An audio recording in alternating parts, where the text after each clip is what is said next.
Hi everyone, this is Darlene from livelovecards.com, and I'm here to show you how to make this cute snowman waterfall photo card. You just pull the tab and the layers of the snowman just flip over to show your message, and then at the end you can have your holiday family photo.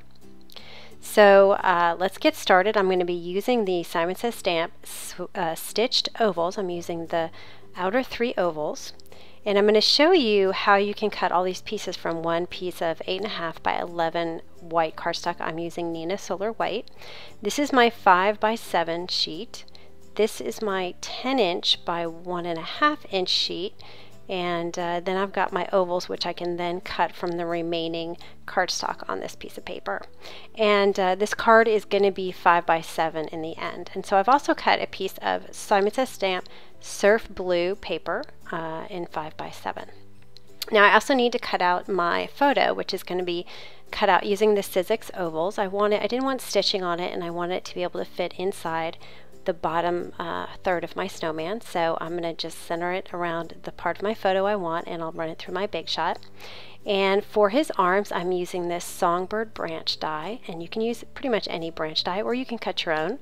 And the nose I'm actually cutting out with scissors by hand, just these little noses.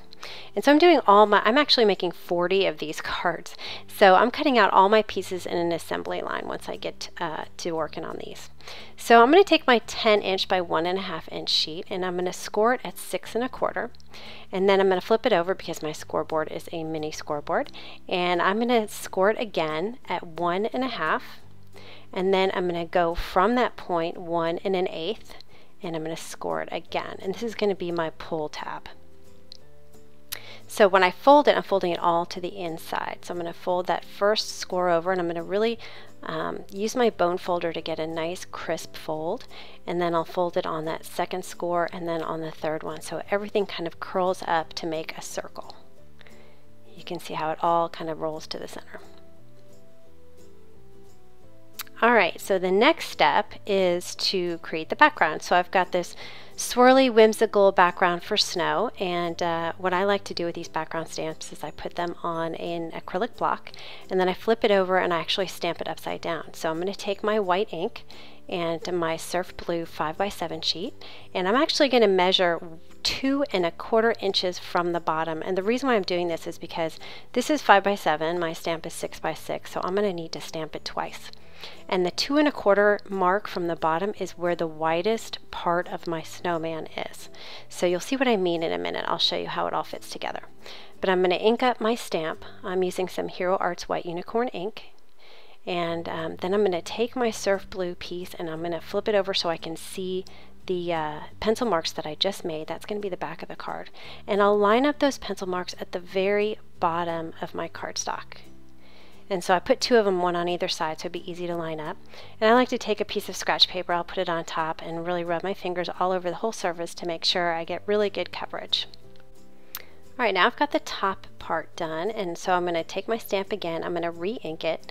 And you know, white ink is kind of hard to clean off a stamp, so I'm definitely going to do all 40 of these at once. I'll just do all my surf blue pieces and get that all done first. Anyway, so now I'm going to take it and I'm going to flip it back over so I could see my pencil lines again. And I'm going to line it up now at the top, so I get the bottom portion of my cardstock stamped. And so just make sure those pencil lines line up at the top the best you can. It doesn't have to be perfect because we're going to be covering most of it up, which is why I'm strategically locating it at this place. So I'm going to put my scratch sheet on top. I'm going to rub it with my fingers and make sure I get good coverage. So when I see this, you'll notice it's not perfect. There's a little bit of an overlap, but it's not a big deal. This is where the widest part of my snowman is. So I'm going to take my bottom part of the snowman and cover it up here so you can see this is where it's going to go, so you're barely going to see that line. For the top and middle parts of my snowman, I went through my stash to find the right shapes that I needed, and I found this circle in a favorite flower stamp set, and then I also found a smaller circle for the eyes, and I found a line for the mouth, and then I found this line of stars for the buttons in this Lawn Fawn set called Birthday Tags. So I'm going to take some sea glass, which is a little bit lighter than surf blue. I wanted just some light blue eyes, and I'm going to stamp my eyes with the favorite flowers circle. And then I'll take my VersaFine ink and I'm going to stamp the middle of the eye with some black.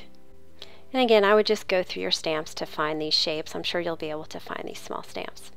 And I took that line and I formed it in the shape of a smile, and I'm stamping that now on my top snowman to make his mouth. And finally the buttons on the middle snowman piece. I'm making them a little lower because the head is going to cover it up a little. To adhere the nose, I'm going to first put it in these tweezers, and then I'll put some of my 2A glue pen. It's just a pen that has glue in it. It's a very precise application of glue. I love this. And that way my fingers don't get in the way and I can see exactly where the nose is going to end up. And I'll just put it in place and press it down with my fingers. I wanted to add something fun to the top, so I chose this bird from the Lawn Fawn Love You S'more set, and I'm going to be stamping it in some Memento Tuxedo Black ink and coloring it with Copics. And because the area is so small, I decided to just use 2 shades of red, and I've got a dark one, R29, and a light one, R22. And I'm just going to color my shadow areas as well as the wing in my R29. And then I'm going to grab my R22 and color the rest of the bird. I'm going to try to blend it a little bit, but because these colors are too far apart, it's going to be too hard to blend them. But I'm going to show you an easy way to make this work with just 2 colors, a light and a dark. So once I get all that covered, I'm going to take my R29 and I'm going to color some of it onto my craft mat. So this is R29. Then I'm going to take my R22 and I'm going to pick up some of that R29, and I'll start in the area where I've already put down the R29, and I'm going to color and blend it outward. So the first thing that's coming out of my R22 is actually R29, but then as I continue to color, it fades out from the R29 back into the R22. So this is a great way to stretch your Copic so that you only have to use 2 colors but get a really nice blend. And as you can see, to get that R29 off the R22, all I have to do is color on my cardstock.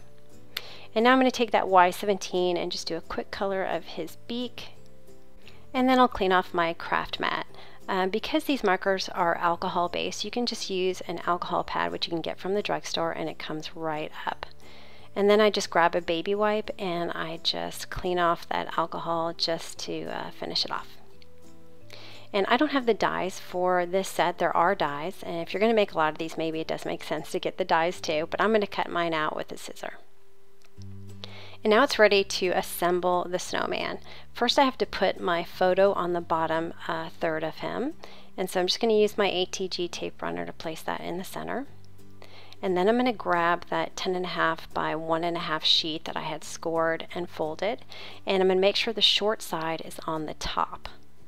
And now I'm going to take my tape runner and I'm going to liberally cover this with tape. I'm going to put about 3 different runs on each one of these segments, so you can see that. And then it's really easy to assemble. I'm just going to take this bottom piece first, and I'm going to line up the center at the top with that first score line. You don't want to cover the score line, you want to be just below the score line.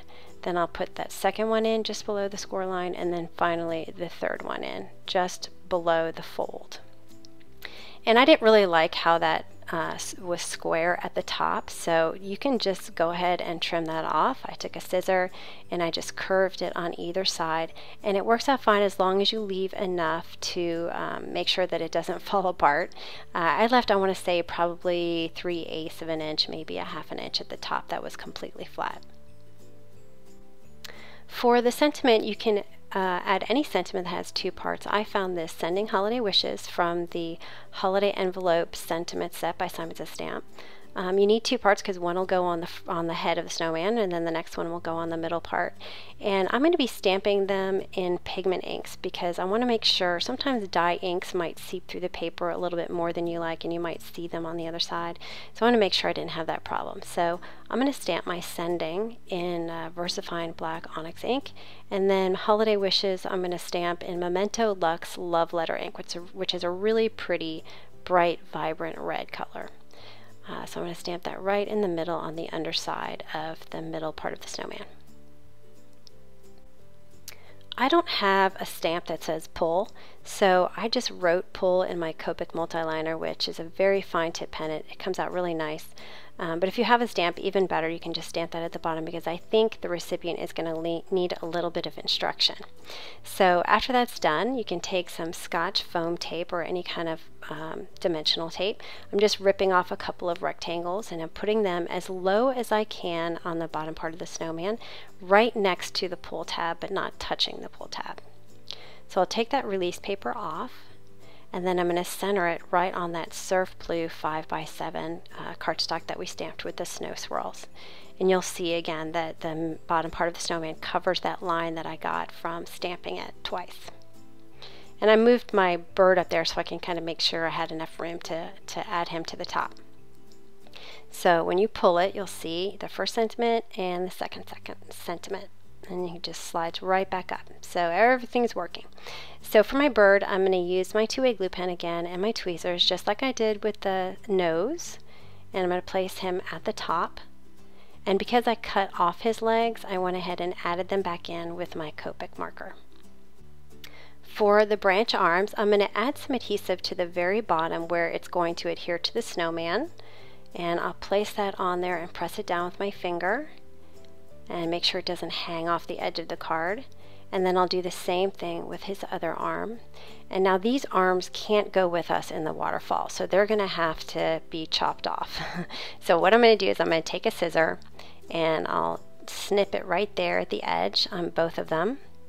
And then I'm going to put them back, but I'm going to glue them to the card base. So when it's all fully unfolded, you'll see the arms attached to the snowman, and then when the waterfall pulls out, they'll stay on the card base. So again, I'm using my tweezers so I can place them easily and just make sure they're lined up and press them down.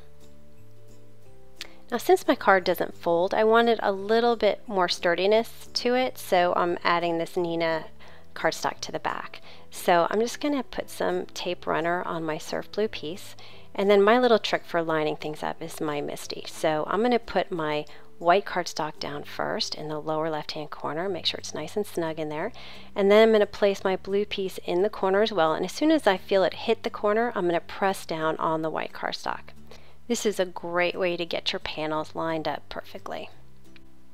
And finally, I'm going to add a little something to the pull-out tab. When I actually create these cards, I'll probably put who they're to and the from on this tab. I'm just going to do the from for now, just to let you know that you can personalize the bottom here. I'm just going to put our names, and I always like to put the ages of my children as well. So that will get hidden, so push it back up, and it'll only show as they're pulling it down. So anyway, that is the card. I hope you enjoyed that. I'm going to make 40 of these, as I said. I don't think it's going to be that hard if I assembly line all this, do all my cutting, do all my stamping, and it'll be fun. It's kind of my little gift to everybody who receives it this year. So anyway, I hope you enjoyed that, and I will see you next time. Thanks for watching.